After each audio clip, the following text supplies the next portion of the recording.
bidang literasi. Kita sambut bersama-sama dengan tepuk tangan yang paling meriah.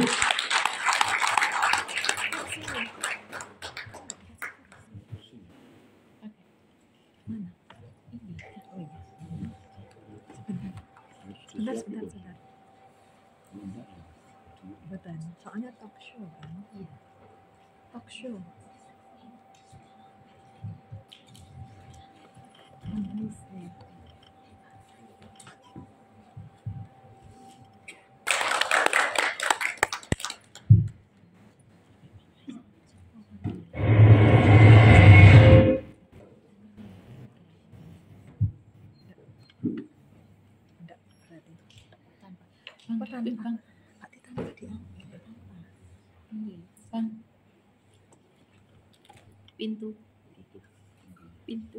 Pintu. Oh enggak.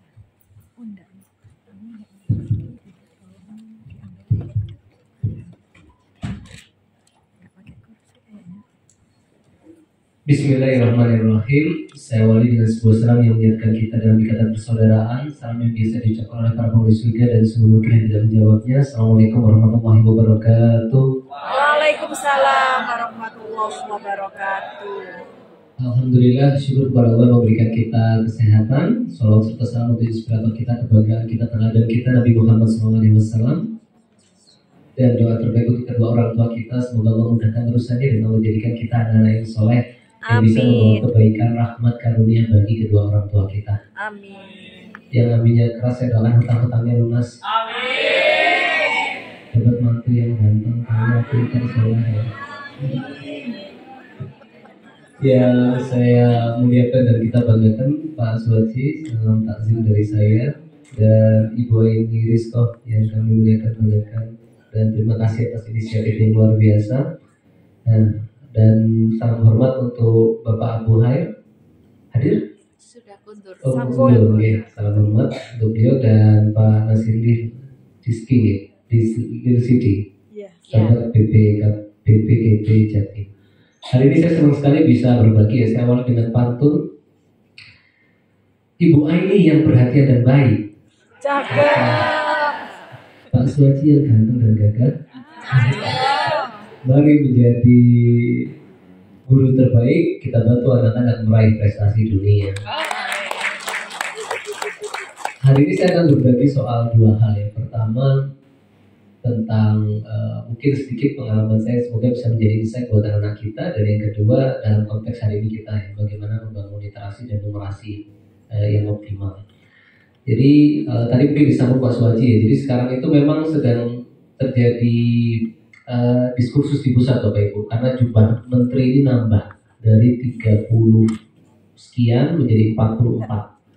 Akhirnya termasuk kementerian itu Dikbudristek ini mau dipecah, Kementerian Pendidikan Dasar, Kementerian Pendidikan Tinggi, Kementerian Kebudayaan pun ya, tapi masih dalam proses ya. Termasuk komisi, yang biasanya ada 11 komisi ya, itu sekarang rencananya menjadi 13 ya komisi ya. Tapi tentunya sebelum ada keputusan semua masih dinamis. Dan seperti yang Pak Suwaji sampaikan, saya memang berharap di komisi 10 sebenarnya pendidikan ya. Karena memang luar biasa Bapak. Jadi sebenarnya satu anggota dewan ya di komisi 10 itu bisa mendeliver bahkan sampai 45.000 PIP, 60.000 PIP setiap tahun ya, melalui kuota aspirasi, termasuk bisa 500.000 KIP kuliah ya. Nah itu ketika dikelola dengan baik ya di masyarakat tentunya bisa menjadi akselerasi pendidikan. Nah mungkin saya awali sedikit cerita, banyak yang belum pernah ketemu saya sepertinya kan ya. Iya. Jadi kenalkan saya Dr. Gamal.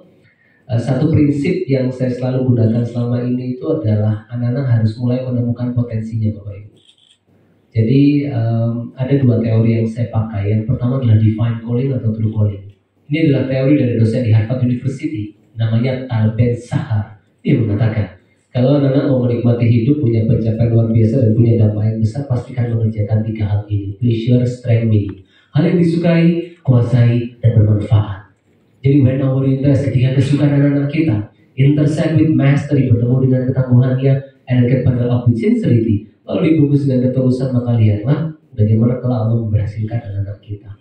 Dan yang kedua, Ikigai. Ikigai ini the second most popular theory in Japan after Kaizen. Dia lihat 4 hal, what you love, apa yang anak kita sukai, what you are good at, apa yang anak kita kuasai, what world needs, apa yang dunia butuhkan, and what you can be paid for, sesuatu yang menjadi rezeki besar buat anak-anak kita di kemudian hari. Buktinya pada Gamal, jadi saya dari dulu suka inspire young people, terutama anak-anak untuk meraih mimpi dan memberikan dampak ya. Waktu kuliah, saya datang ke ruangan dosen saya. Saya bilang, dok, saya mau jadi inspirator kayak dokter. Sampai saya terbawa mimpi, bangun jam 1 malam, mimpi bicara di panggung besar di kampus saya, dan apa yang terjadi 5 tahun kemudian. Continuatie, Gamal dan Bin Said, Indonesia. Finalnya show Narodny Artist in Golas, Alexander Panayota. As a medical doctor, I'm saying it should not happen, and I must do something. Jadi saya bukan nari atau nyanyi gini Bapak Ibu ya. Saya diminta berbagi inspirasi di hadapan 25.000 orang dari 150 negara di stadion Piala Dunia ketika itu ya. Jadi my first advice adalah kalau anak kita ikuti potensinya, maka yakinlah ya, finansial hanya masalah waktu. Jadi Bapak Ibu bayangkan, saya diundang di stadion Piala Dunia, bicara di hadapan 25.000 orang dari 150 negara. Mereka pulang ke negaranya masing-masing. Jadi saya diundang ke puluhan negara kemudian. Dan masalahnya apa sekarang? 87% mahasiswa di Indonesia salah jurusan, 71% orang sedang bekerja di tempat yang tidak sesuai dengan pendidikannya. Ini saja. Next, okay, you can skip. Dan yang kedua, menurut saya prinsip yang penting ya sekarang itu anak-anak harus. Kemarin saya ketemu teman-teman Taruna Nusantara. Sekarang ini banyak menteri kemungkinan dari Taruna Nusantara ya. Dulu luar biasa. Saya ketemu, saya tanya apa istimewanya Taruna Nusantara, apa jawabannya?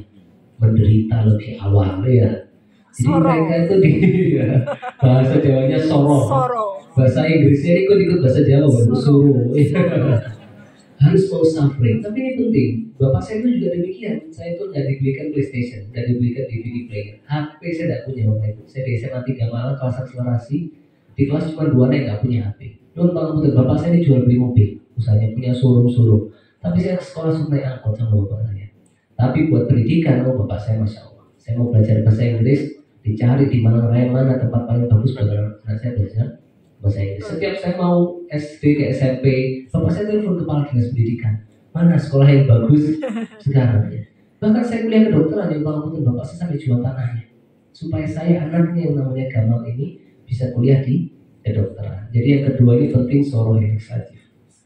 Nah waktu kuliah, legislatif, saya buat perusahaan yayasan namanya Indonesia Medica untuk memberikan layanan kesehatan gratis kepada masyarakat. Dan kami bersyukur ini nggak bermaksud sombong, cuma mau sedikit pamer, ya namanya. Kami diapresiasi berbagai negara dunia. Ini misalkan ketika di Peru dan di Jerman. Mr. Gamal Al-Bin from Indonesia Medica join us on the stage for the prize giving ceremony. Provided you have a stand.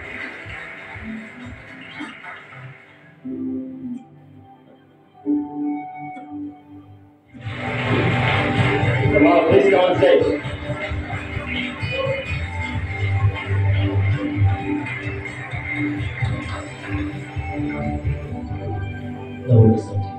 Mau tahu cara instan cepat supaya anak bisa meraih berbagai penghargaan ini? Mau banget? Mau banget. Ada cara instannya Bapak Ibu ya. Itu tadi bagaimana kita soroh harus merasakan ketidaknyamanan. Wamalazzatu illa ba'da. Tidak ada keberhasilan tanpa kepayahan. Kalau anak kita nyaman, mereka sulit tumbuh berhasil. Kalau mau tumbuh berhasil, harus merasakan ketidaknyamanan. Dari seluruh for mediocre. Dan saya bersyukur waktu kuliah, saya diundang makan malam oleh Raja Charles di Istana Buckingham 2 kali. Lalu dikasih beasiswa one year mentornya di Cambridge University. Dan pulang dikasih modal 1 miliar Bapak Ibu waktu masih kuliah sama Raja Charles. Lalu Presiden Rusia siapa? Putin. Nah beliau undang saya ngeteh sore. Ini saat ngomong rumah bisa dinuklir Bapak Ibu. Jadi harus hati-hati ya. Saya diundang ngeteh langsung oleh Presiden Rusia. Beliau memberikan apresiasi dan dukungan, termasuk John Kerry, Sekretaris Negara Amerika Serikat. Lalu kami diundang juga oleh Putri Mahkota Denmark dan tokoh-tokoh dunia lain. Saya sama seperti yang harus diinginkan. Ya saya lahir di Lawang ya. Dulu di MICS, kalau Bapak Ibu tahu SMP 3 mana, SMA 3 mana, kedokteran, S1 S2 Brawijaya. Apa hikmahnya? Yang kita lakukan. Yang anak-anak kita lakukan. Mungkin kecil dan sederhana, tapi dengan keikhlasan, kerja keras dan gotong royong, Allah itu berwenang sepenuhnya menghasilkan kebaikan anak-anak kita kelak. Jadi jangan pernah meremehkan kebaikan sekecil apapun itu. Dan ini memang kuncinya. Kalau saya boleh jujur, satu pesan penting yang saya berikan ini, Bapak Ibu ya, diligence dan marketing. Jadi waktu saya dulu, orang sering tanya, Dokter Gamal kok bisa diundang tokoh-tokoh dunia ya? Orang cuma lihat yang saya capai tapi tidak lihat personalnya ya. People don't see what really happen. Jadi prinsipnya apa? Bagaimana anak kita menghargai setiap detik yang Allah berikan. Jadi saya mencoba mensyukuri waktu yang Allah berikan dengan menggunakan setiap detiknya itu sebaik mungkin ya. Jadi tumbuhkan rasa bersalah ketika anak kita membuang waktunya untuk sesuatu yang tidak bermanfaat. Jadi waktu itu akan menjadi pembeda yang jelas, pembeda yang sangat jelas.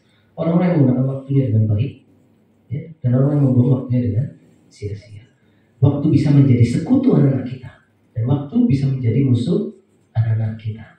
Baik, mungkin terdengar biasa 2 jam 3 jam baca setiap hari, tapi 10 tahun 10.000 jam. Sebaliknya scroll media sosial, nonton Netflix atau catch play video ya, mungkin terdengar biasa 1 jam 2 jam.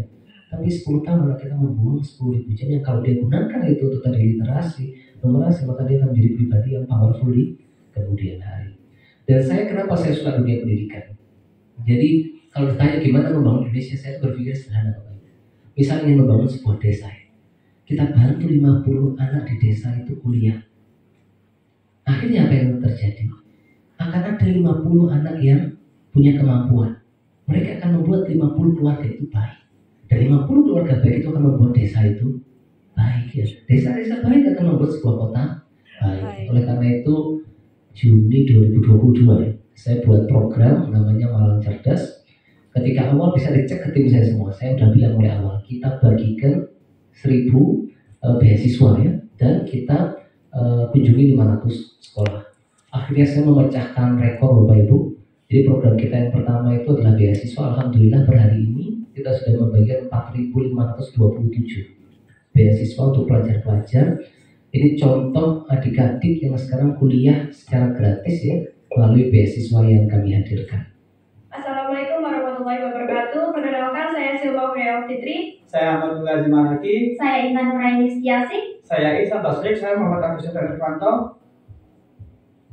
Saya mengikuti berbagai macam tes SNMPTN, SBMPTN, namun sayangnya belum berhasil. Kemudian pada tahun 2020 saya kehilangan minat untuk melanjutkan pendidikan saya. Ketika saya SMA dan sangat ingin untuk melanjutkan pendidikan saya ke jenjang perkuliahan. Namun karena satu dan lain hal saya tidak bisa lolos dan pada akhirnya saya berpikir untuk gap year. Dr. Kamal, berkunjung ke SMK saya mendapatkan banyak inspirasi dari beliau. Saya mencari tahu tentang Malang Cerdas. Saya mendapatkan informasi tentang beasiswa, sampai akhirnya saya mengikuti seleksi dan akhirnya saya lolos. Jadi setelah saya mengenyam pendidikan SMK, saya memutuskan untuk gap year selama 2 tahun. Dikarenakan ada beberapa keterbatasan, saya Malang Cerdas direkomendasikan oleh tetangga saya yang memperkenalkan saya tentang Malang Cerdas ini. Dan situ saya mengikuti seleksi beasiswa ini dan alhamdulillah saya dapat menerima beasiswa dari Malang Cerdas ini. Saya bertemu dengan Dr. Gamal dan beliau menawarkan untuk saya mengikuti proses seleksi beasiswa dari Malang Cerdas. Alhamdulillahnya saya lolos. Saat itu saya ditawarkan untuk mengikuti seleksi beasiswa dari Malang Cerdas. Atas izin Allah, saya berhasil diterima dan lolos untuk menerima beasiswa dari Malang Cerdas. Saya bertemu dengan Dr. Gamal dan Malang Cerdas. Mereka menawarkan program yang menarik, yaitu beasiswa kuliah. Alhamdulillah saya bisa berkuliah di kampus APN STI Malang Persis tanpa mengeluarkan biaya spesial pun. Oke, jadi itu program kami yang pertama. Makanya ketika tadi Pak Suwaji sampaikan mudah-mudahan di komisi yang membidangi pendidikan, saya amin Bapak Ibu ya, karena saya sudah mengimajinasikan kalau saya di komisi pendidikan, bayang nggak? Misal pimpinan komisi itu bisa hampir 1000 KIP setiap tahun.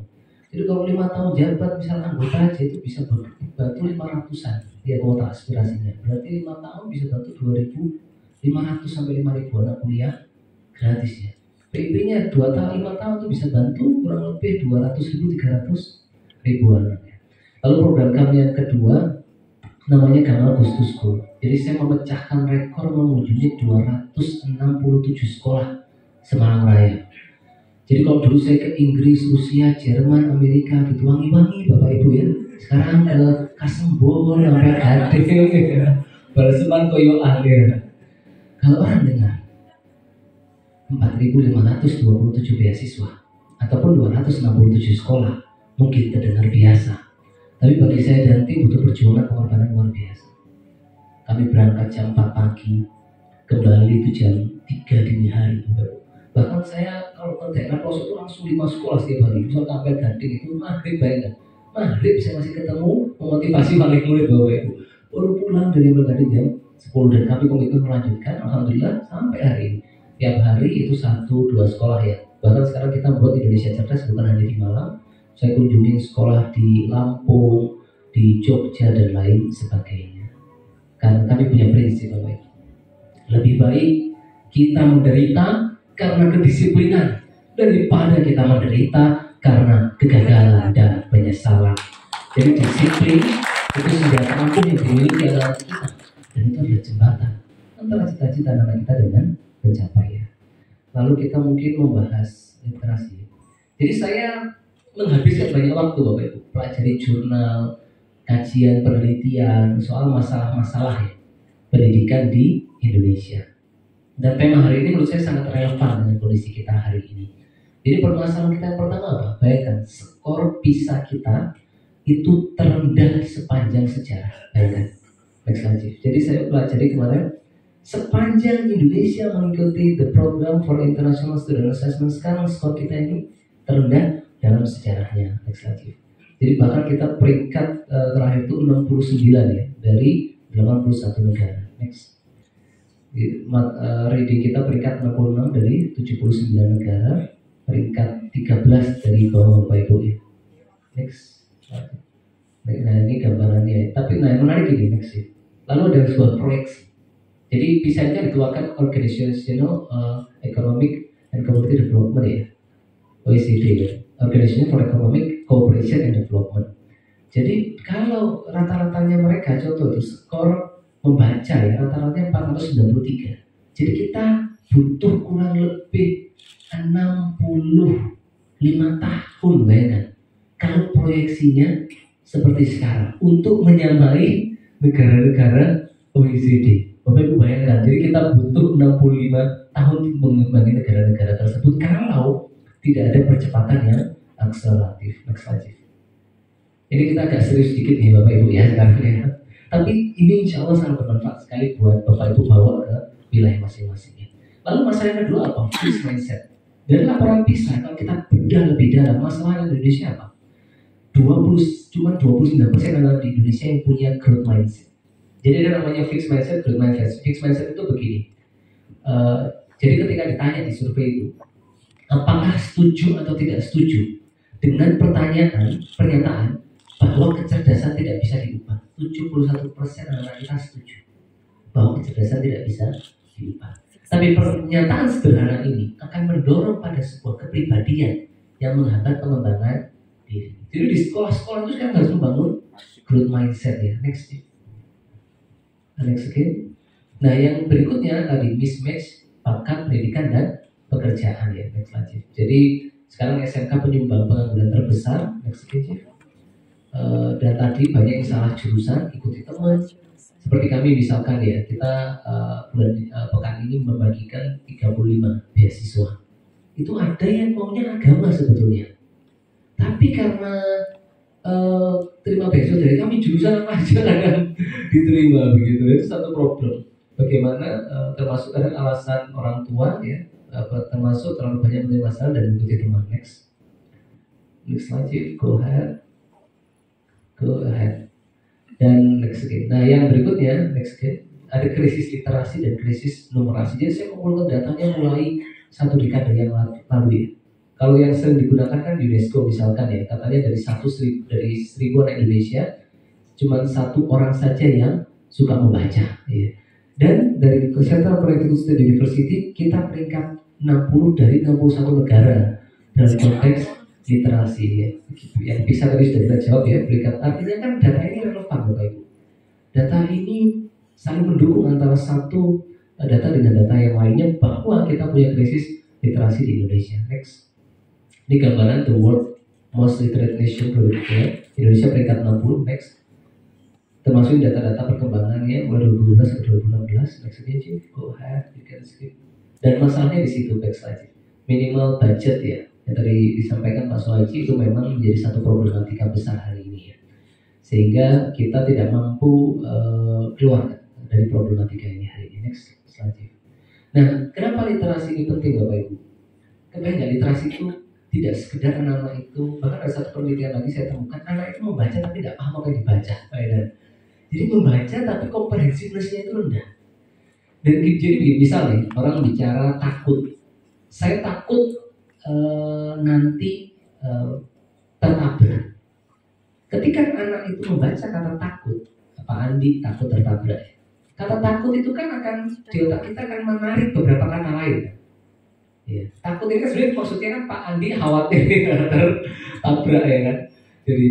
Jadi kompleks memang literasi ini karena semakin banyak kosakata, ketika kita muncul satu kata di kepala kita itu akan muncul pilihan-pilihan kata yang lain yang relevan dengan kata yang sedang kita baca. Nah itulah yang membuat orang-orang itu paham. Misal ketika ada kata adegium, anak paham apa itu adegium, maka komprehensiveness dia terhadap kalimat itu akan menurun. Lalu dia membaca kalimat di bawahnya, yang dia kehilangan esensi kalimat sebelumnya, itu menjadi satu problematika. Next slide. Jadi ada namanya mulai cycling dan lain sebagainya, itu kita perlu pelajari gitu. Sehingga kita melihat literasi ini memang dalam konteks anak-anak bisa memahami. Dan kemampuan literasi ini penting dalam konteks critical thinking, problem solving anak-anak di kemudian hari. Literasi numerasi itu jadi satu fondasi penting. Lalu saya bedah masalah numerasi Bapak. Ini contoh penelitian dari Rice ya.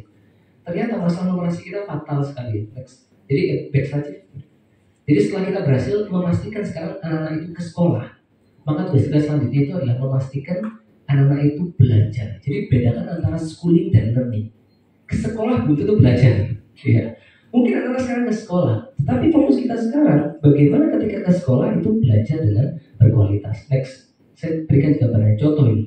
Anak mulai kelas 1 SD sampai kelas 12 dibandingkan. Ternyata 12 tahun sekolah, kemampuan numerasinya itu hanya meningkat kurang lebih 12,2%. Kebayang gak? Bahkan ini yang sudah lulus pun ya, ditanya itu pertanyaan ya. Ketika pendidikan angkanya pun sekian. Artinya apa? Penambahan jenjang pendidikan tidak menambah kemampuan numerasi secara signifikan.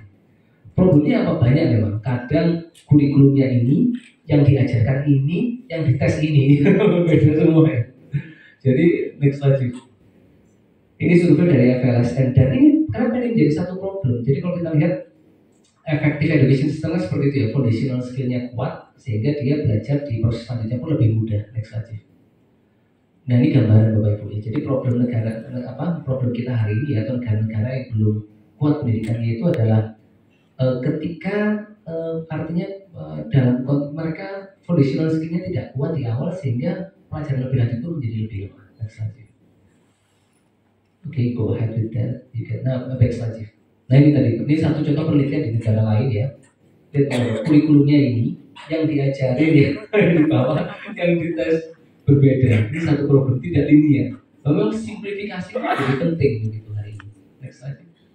Dan problemnya apa? Ketika anak-anak tidak kokoh literasi numerasinya, Bapak Ibu baca seperti batu bata ini. Akhirnya dia tidak akan mampu. Jadi di Indonesia itu kalau problemnya terlalu sibuk memorizing. Ya. Memorizing banyak, misalnya kapan perang Diponegoro? Ada yang tahu? Iya, luar biasa, 1825. Anak-anak kita mungkin hafal, tapi pertanyaannya, apakah dengan anak-anak kita hafal kapan perang Diponegoro membantu dia menyelesaikan masalah di kemudian hari? Tidak, kita kan mempelajari itu untuk memahami esensi sejarah, mengambil hikmah begitu.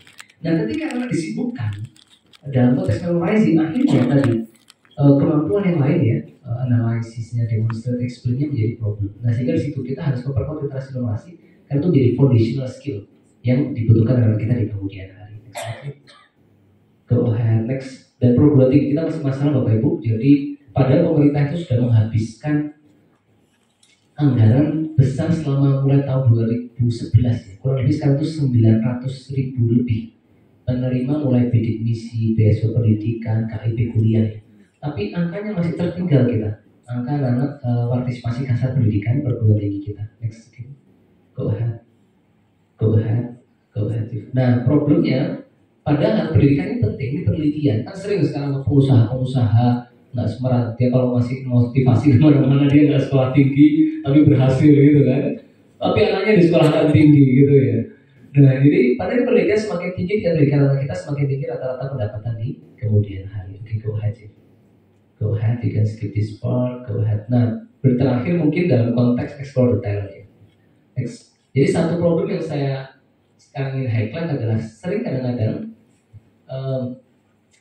orang tua ya itu menganggap anak-anaknya kalau matematika fisikanya bagus pintar.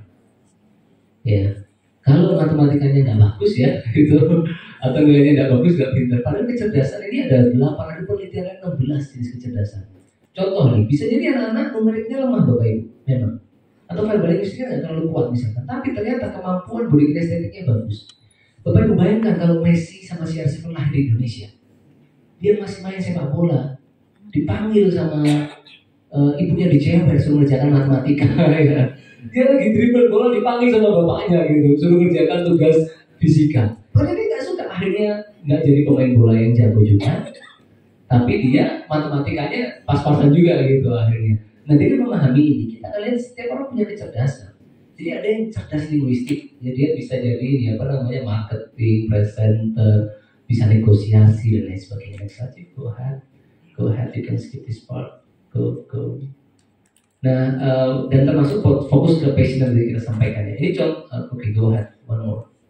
Tapi passion itu nggak cukup ya, talent anak-anak itu nggak cukup. Contoh tadi ya, ini ada penelitian di buku ini, intinya talent is overrated ya. Jadi mereka meneliti musik Inggris ternyata yang jago itu adalah yang latihannya keras, bukan yang dia punya bakat ya. Next, termasuk ada satu penelitian yang fenomenal namanya Polgar. Dia meneliti dengan menikahi lawan penelitiannya. Dia membuktikan bahwa anak itu bisa dilatih keras. Anaknya dia latihan Bapak Ibu jadi Grandmaster Catur. Ketiganya menjadi Grandmaster Catur. Bahkan salah satunya menjadi Grandmaster Catur perempuan terbaik mulai tahun 98 sampai 2015. Padahal kedua orang tuanya bukan orang yang jago main catur, tapi anaknya ditenggelamkan sejak kecil dalam permainan catur. Dan Polgar ingin membuktikan bahwa anak-anak bisa sebetulnya latihan walaupun bukan bakatnya dia. Dan pertanyaan mana yang lebih penting, bakat atau latihan? Dua-duanya Bapak Ibu ya. Jadi bakat itu cuma start. Kalau anak kita menemukan bakatnya, Bapak Ibu kita menemukan anaknya dia main bola misalkan di usia 7 tahun, lalu itu dia cuma start. Orang yang punya bakat kalah sama orang yang nggak punya bakat tapi latihan keras. Tapi orang yang menemukan bakatnya dan latihan dengan keras, maka dia akan mampu menghasilkan pencapaian-pencapaian yang mengagumkan. Nah, itu tugas kita hari ini. Bagaimana anak-anak ditemukan bakatnya, lalu diarahkan untuk fokus ya dalam bakat yang dimiliki. Next aja. You can skip this part, go ahead. Dan terakhir ya, kalau kayak jadi Wantoro kan intinya survive and happy pendidikan itu Bapak Ibu. Basicnya itu, kenapa misalnya di Finlandia sempat adakan buku How Teach Like a Finland. Ternyata itu seorang guru dari Amerika, dia ke Finlandia, dia tulis buku itu. Tapi kesimpulannya apa? Karena di Finlandia itu belajar dibuat menyenangkan gitu. Happy ya, soalnya orang bisa komplain. Saya mau anak saya sekolah supaya kerjanya gampang, ya kan berarti supaya dia bisa bahagia dengan pekerjaannya gitu kan, dan survive dalam kehidupannya. Orang tua bisa jawab gitu, saya mau anak saya sekolah supaya masuk dunia jauh dari api neraka. Betul kan? Happy di surga ya kan, dia selamat dari api neraka. Oke, itu mungkin beberapa insight soal pendidikan. Dan terakhir, kami punya program kemarin penghargaan guru berprestasi ya juga. Nah, saya ingin contohkan salah seorang guru yang menginspirasi saya Bapak. Waktu saya mulai program Gamal Agustusku, saya jujur berkorban Bapak. Saya tinggalkan pekerjaan, ya kan? Saya lalu keliling mengunjungi berbagai sekolah.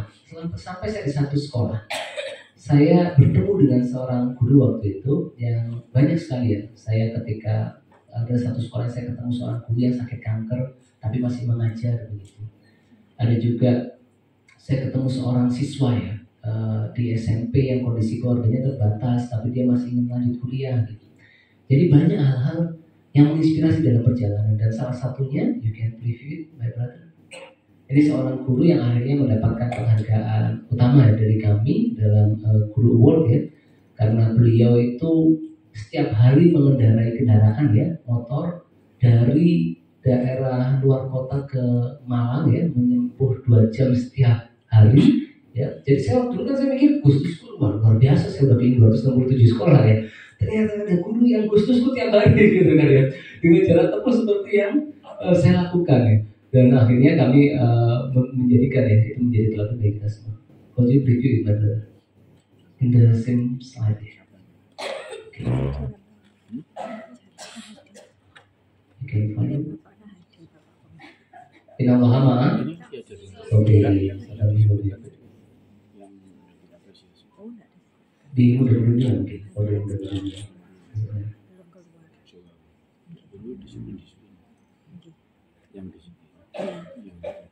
You can find it, maksudnya?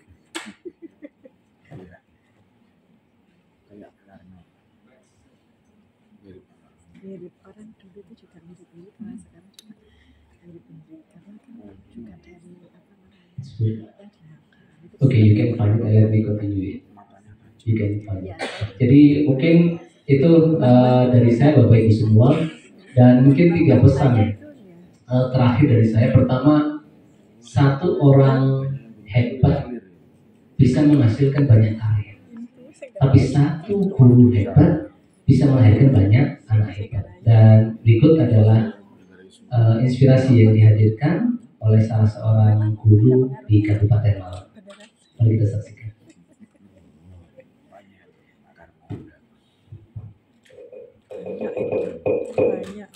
Domisili saya berada di Bangil, Kabupaten Pasuruan. Saya mengabdi di SMK SPGRI Singosari mulai tahun 2011. Setiap hari saya menempuh jarak kurang lebih 95 km. Study hard, work hard in silence, and let your impact be a noise. Belajar keraslah, bekerja keraslah dalam sunyi, dan biarkan keberhasilan menjadi visimu. Dan yakinlah ya, kalau kita sempurnakan niat, maka Allah akan menyempurnakan pertolongannya. Dan kalau kebaikan yang kita tuju, maka dunia akan datang dalam keadaan tunduk. Kesepian tanpa kekasih. Cukup sekian dan terima kasih. Ya. Wassalamualaikum warahmatullahi wabarakatuh.